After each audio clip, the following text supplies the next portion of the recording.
Understand that sin, for example, is not just a matter of thought. That's important. In our process of growth, we want to understand the different levels at which the will works. And to merely have a thought is not necessarily to will something. A thought is not even temptation. A temptation is thought plus inclination. Even that is not sin. Sin is where I consent. I consent.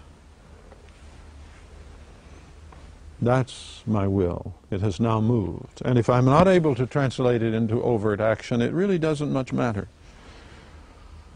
See, I tell my students in ethics classes often that the thief is not someone who steals, but someone who would steal if they had the opportunity. See, because they have consented to it and are only looking for the opportunity. And that's where we need the change. See, the great thing about the person who has made progress in transformation of the will is what they won't even think about. See, the will now has worked with the Spirit in changing the mind, see. It's what you can not think of that shows the level of transformation. It isn't sin we want to stay out of, it's temptation we want to stay out of. See, watch and pray that you enter not into temptation. And we can do that. See, the will now begins to move our whole person. It begins to seek the ways of discipline, spiritual disciplines, and the indirect effect of spiritual disciplines such as solitude and silence, study. Scripture memorization is a wonderful way of transforming the mind.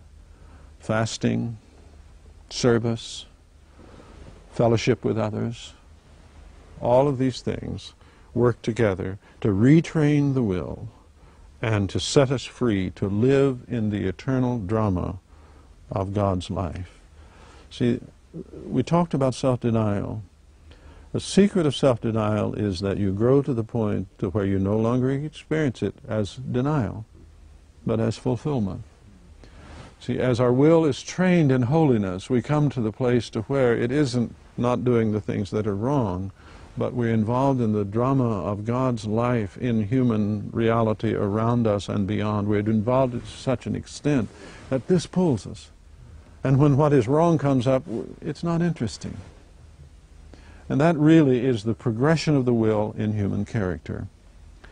One of the things that we most have to avoid, I've already mentioned, but I just want to make this final remark about it. You see, desire is not the same thing as will. And we today have a lot of difficulty with that, because we have exalted desire in our culture to where it is holy instead of will. See? And we make desire now, that's a part of our culture.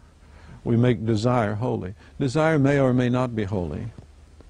And if we confuse our will with our desire, we will never have a place to stand to deal with desire.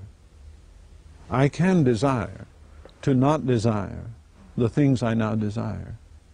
And I can find the means of not doing that.